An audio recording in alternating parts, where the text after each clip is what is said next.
வணக்கம் மாணவர்களே, பெற்றோர்களே. GK Kombaiah certified career consultant student councillor.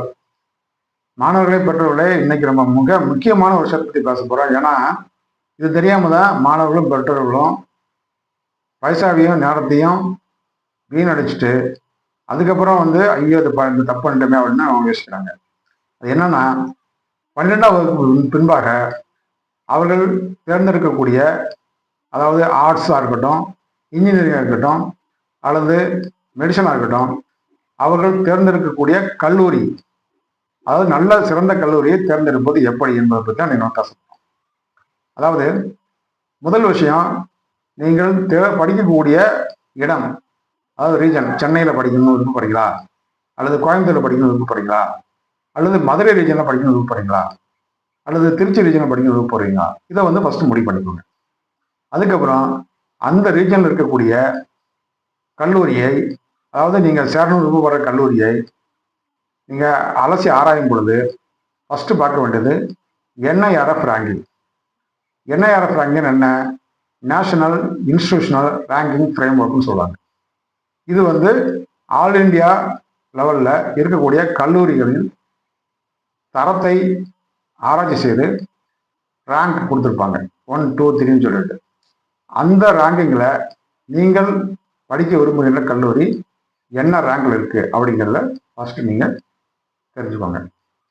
ரெண்டாவது, அந்த கல்லூரியில் இருக்கக்கூடிய பாடத்திட்டங்கள் NBA அக்ரிடேஷன் இருக்கிறதா? இப்போ NBAன்னா என்ன? National board of accreditation. இப்போ நேஷனல் போர்ட் ஆஃப் அக்ரிடேஷன் என்ன பண்ணுதுன்னா, இப்பொழுது பெரும்பாலான, இப்போ உதாரணத்துக்கு இன்ஜினியரிங் காலேஜை பொறுத்தளவுக்கு நிறைய கல்லூரிகள் அட்டானமஸாக இருக்குது. இன்னும் நிறைய கல்லூரிகள் அட்டானமஸ் ஆகிறதுக்கு முயற்சி பண்ணிக்கிட்டு இருக்காங்க. அப்போது அந்த அட்டானமஸ்னா என்ன? கல்லூரிக்கு தேவையான பாடத்திட்டங்களை அந்த கல்லூரியில் இருக்கக்கூடிய பேராசிரியர்கள் குழுக்களை முடிவு செய்து கொள்ளலாம், அதாவது உருவாக்கி கொள்ளலாம், தயார் செய்து கொள்ளலாம். அப்போ அது தரமாக இருக்கிறதா, எதிர்காலத்தில் வரக்கூடிய டெக்னாலஜியை ஃபேஸ் பண்ணக்கூடிய அளவுக்கு இருக்கிறதா என்பதை ஆராய்ச்சி செய்து அதற்கு ஒரு தரம் வேண்டும் இல்லையா, அதை சரியாக தான் இருக்குன்னு சொல்றதுக்கு ஒரு நிறுவனம் வேணும் இல்லையா, அதுதான் அந்த NBA அக்ரிடேஷன். அங்கே கொடுக்கும்போது அவங்க அதெல்லாம் செக் பண்ணிட்டு இந்த பாடத்திட்டங்கள் கல்லூரியில் மாணவர்களுக்கு போதிக்கக்கூடிய வகையில் சிறந்த வகையில் இருக்கிறது என்பதை ஒரு சர்டிஃபிகேஷன் கொடுப்பாங்க. அது இருக்கா, அது ஒவ்வொரு பாடத்திட்டத்துக்கும் தனித்தனியாக கொடுப்பாங்க. அந்த நீங்கள் தேர்ந்தெடுக்கக்கூடிய பாடம், உதாரணத்துக்கு இன்ஜினியரிங்கில் சிவில் இன்ஜினியரிங் எடுக்க போறீங்கன்னா சிவில் இன்ஜினியரிங்க்கு இந்த NBA இருக்கா, அல்லது எலக்ட்ரானிக்ஸ் அண்ட் கம்யூனிகேஷன் எடுக்க போறீங்களா, அந்த பாடத்திட்டத்துக்கு இந்த NBA அக்ரிடேஷன் இருக்கா என்பதை நீங்கள் கண்டிப்பாக செக் பண்ணிட்டு சேர்வது நல்லது. அடுத்து பார்த்தீங்கன்னா, அந்த கல்லூரியில் NAC accreditation. NAC accreditation A, அதாவது B+, A+, இது மாதிரி ரேங்கிங் கொடுத்துருப்பாங்க. அந்த ரேங்கிங்கில் அட்லீஸ்ட்டு A ரேங்கிங் இருந்ததுன்னா நல்லது, A+க்கு மேலே இருந்ததுன்னா இன்னும் ரொம்ப நல்லது. அது இருக்கான்னு பார்த்துக்கோங்க. இப்போ NACனா என்னது அது தெரிய வேண்டாமா, அது பற்றி சொல்கிறேன். NACன்னு சொன்னால் national assessment and accreditation council. இவங்க என்ன பண்ணுவாங்கன்னா, ஒரு கல்லூரியில் போயிட்டு அந்த கல்லூரியில் இருக்கக்கூடிய அனைத்து ஃபெசிலிட்டிஸையும் அலசி ஆராய்ஞ்சு அந்த கல்லூரிக்கு இந்த ரேங்க் கொடுப்பாங்க. அதாவது பியில் ஆரம்பித்து B++, A++, அது மாதிரி கொடுப்பாங்க. அந்த ரேங்க், அந்த கிரேடில் என்ன கிரேடில் இருக்குது அப்படின்னு நீங்கள் பார்த்துக்கணும் கண்டிப்பாக, சரியா? அடுத்து பார்த்தீங்கன்னா, இந்த கல்லூரியுடைய ஃபெசிலிட்டிஸ் அண்ட் ஃபேக்கல்டிஸ். ஃபெசிலிட்டிஸ்னா என்ன? இந்த கல்லூரியில் இருக்கக்கூடிய லேபு, இந்த கல்லூரியில் இருக்கக்கூடிய ஃபுட் ஃபெசிலிட்டிஸ், அதாவது canteen facilities, play ground facilities, இதெல்லாம் இருக்கா? ரெண்டாவது, தொழில்துறை நிறுவனங்களோடு டைப் வச்சு இவங்க அந்த தொழில்துறை நிறுவனங்களுடைய லேப் அங்கே வச்சுருக்காங்களா, இப்படி இந்த விஷயங்கள்லாம் நீங்கள் கண்டிப்பாக அங்கே பார்த்துக்கொள்ள வேண்டும். அப்புறம் முக்கியமான விஷயம், கல்லூரி பேராசிரியர்கள் தேவையான தகுதி வாய்ந்தவர்களாக இருக்கிறார்களா, அவர்கள் கண்டிப்பாக PhD ஹோல்டர்ஸ் இருக்காங்களா அப்படிங்கிறத நீங்கள் கண்டிப்பாக அலசி ஆராய்ந்து கொள்ள வேண்டும். ஏன்னா தரமான ஆசிரியர்கள் இருந்தால் தான் அங்கே தரமான கல்வியையும் உங்களுடைய குழந்தைகள் பெற முடியும். அப்புறம் பார்த்தீங்கன்னா அந்த கல்லூரிக்கு தொழிற்சாலைகளில் இருந்து, அதாவது இண்டஸ்ட்ரி எக்ஸ்பர்ட்னு சொல்லுவாங்க, கெஸ்ட் லெக்சரர், அவங்க வந்து வராங்களா, எவ்வளவு நாளாக வராங்க, யாரெல்லாம் வராங்க, எந்தெந்த கல்லூரியில் வந்து எந்தெந்த நிறுவனங்களோடு தொடர்பு வச்சிருக்கிறாங்க அப்படிங்கிற விஷயத்தை நீங்கள் கண்டிப்பாக பார்த்து தெரிஞ்சுக்கணும். அப்புறம் பார்த்தீங்கன்னா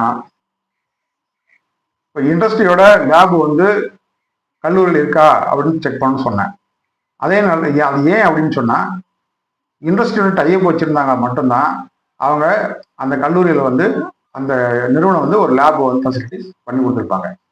அப்போ மாணவர்கள் படிக்கும் பொழுதே இண்டஸ்ட்ரி வந்து எப்படி இருக்கும், இண்டஸ்ட்ரியினுடைய எதிர்பார்ப்பு என்ன அப்படிங்கிறத முன்னக்கூட்டி அவங்க படித்திருக்க முடியும். அப்போ அவங்களுக்கு வேலை வாய்ப்புகளும் பிரகாசமாக இருக்கும், இன்டர்ன்ஷிப் போன்ற விஷயங்களும் ரொம்ப ஈஸியாக கிடைக்கும். அப்படிங்கிறனால கல்லூரிகள் நிறுவனங்களோடு, அதாவது தொழிற்சாலைகளோடு தொடர்பில் இருக்கிறாங்களா, அவங்க கூட எந்த மாதிரியான டைப் வச்சுருக்காங்க, அக்ரிமெண்ட்ஸ் எல்லாம் போட்டு வச்சுருக்காங்களா அப்படிங்கிற விஷயத்த நீங்கள் கண்டிப்பாக கேட்டு தெரிஞ்சுக்கணும். அதுக்கப்புறம் பார்த்தீங்கன்னா பிளேஸ்மெண்ட் அண்ட் ட்ரைனிங். அதாவது நம்ம எதுக்கு நம்ம வந்து பிள்ளைய படிக்க வைக்கிறோம், ஒன்று நல்ல ஒரு நிறுவனத்தில் வேலைக்கு போகணும், இல்லை ஒரு 10 பேருக்கு வேலை கொடுக்கணும். இந்த 2 விஷயம் வந்து செய்யணுங்கிறதுக்காக நம்ம வந்து படிக்க வைக்கிறோம். அந்த அளவுக்கு அவர்கள் திறமை வாய்ந்தவர்களாக இருக்கிறார்களா அப்படின்னு பார்க்கறதுக்கு தான் இந்த ட்ரைனிங். அது படித்து முடிச்சுட்டு வரும்போது இன்டர்ன்ஷிப் அண்ட் ட்ரைனிங் அந்த கல்வி நிறுவனம் ஏற்படுத்தி கொடுக்கிறதா. அதாவது ஒரு ஒரு மாணவன் வேலைக்கு போகணும்னா ஒரு ரெசியூம் ரெடி பண்ணணும். அந்த ரெசியூம் வந்து இண்டஸ்ட்ரியில ஈஸியாக அவன் என்ன படிச்சிருக்கான்னு தெரிஞ்சுக்கிற மாதிரி அந்த ரெசியூம் ரெடி பண்ணதுக்கு அவனுக்கு தெரிஞ்சிருக்கா. ரெண்டாவது, ஒரு இன்டர்வியூ அட்டன் பண்ண போறாருன்னா அந்த இன்டர்வியூவில் அவரோட பாடி லாங்குவேஜ் எப்படி இருக்கணும்.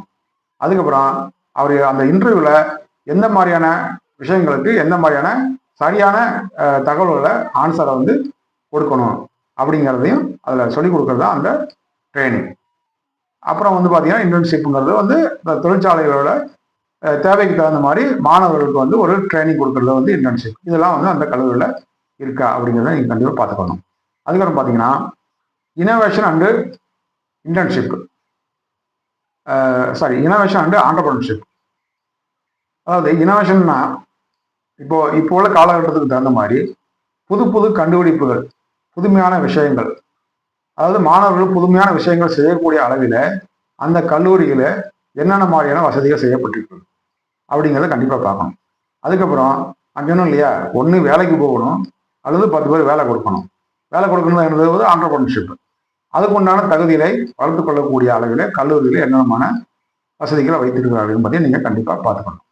அப்புறம் பார்த்தீங்கன்னா கல்லூரிக்கு நீங்கள் கண்டிப்பாக சென்று அந்த கல்லூரியில் படிக்கக்கூடிய மாணவர்களை நீங்கள் கலந்து ஆலோசிக்க வேண்டும், மாணவர்களோடு பேச வேண்டும்.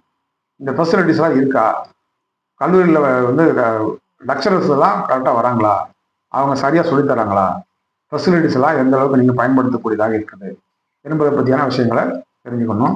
பிளேஸ்மெண்ட் வந்து எப்படி இருந்தது, போன வருஷம் எத்தனை பேர் பிளேஸ் ஆகியிருந்தாங்க, இன்டர்ன்ஷிப்லாம் வந்து அவங்க அரேஞ்ச் பண்ணி தராங்களா, இந்த மாதிரியான விஷயங்களை கண்டிப்பாக நீங்கள் நேரடியாக போய் மாணவர்களை இப்போ சந்தித்து கேட்டு தெரிந்து கொள்ள வேண்டும். அப்புறம் பார்த்தீங்கன்னா ஏற்கனவே அந்த கல்லூரியில் படித்த மாணவர்கள், அது ஒரு 20 வருடங்களாவது கண்டிப்பாக அந்த கல்லூரி பழமையான கல்லூரியாக இருக்க வேண்டும் குறைந்தபட்சம். அந்த கல்லூரியிலே படித்த மாணவர்கள் வெவ்வேறு துறைகளிலே சிறந்த வல்லுநர்களாக இருப்பார்கள். அவர்களுடைய கூட்டமைப்பு அலுமினை அசோசியேஷன் வந்து அங்கே இருக்கா, அவங்க எந்த மாதிரி கல்லூரிகளுக்கு வந்து சப்போர்ட் பண்ணுறாங்க, இந்த மாதிரியான விஷயங்களும் கண்டிப்பாக நீங்கள் அங்கே பார்த்து தெரிஞ்சுக்கணும். பார்த்து தெரிஞ்சுக்கிட்டால் மட்டும்தான் சிறந்த கல்லூரியை நீங்கள் தேர்ந்தெடுக்க முடியும். இல்லைன்னா கல்லூரி தேர்ந்தெடுத்ததுக்கு பின்பாக ஐயோ நம்ம வந்து ஒரு தரமான கல்லூரியை தேர்ந்தெடுக்கவில்லையே, என்ன செய்வது என்று அழுது புலம்பி பிரயோஜனம் இல்லை. எனவே மாணவர்களே, நல்ல கல்லூரிகளை தேர்ந்தெடுத்து நீங்கள் நல்ல ஒரு கல்வியையும் தேர்ந்தெடுத்து அதில் சிறந்த வல்லுநர்களாக வருவதற்கு ஜிகே கொம்பையா கேரியர் கைடன்ஸ் உங்களை வாழ்த்துகிறது. நன்றி.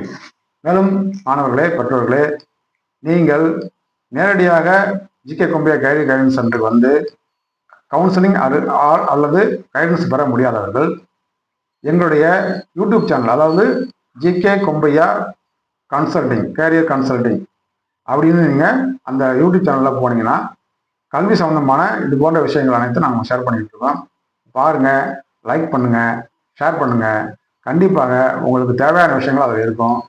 அந்த விஷயங்களை பார்த்து உங்களுடைய நேரத்தையும் உங்களுடைய பணத்தையும் மிச்சப்படுத்தி சிறந்த வல்லுநர்களாக இந்த நாட்டில் நல்ல குடிமகனாக வருவதற்கு வாழ்த்துக்கிறோம். நன்றி. என்னுடைய நம்பர் 9486453446. இன்னொரு நம்பர் 8903195446. நன்றி.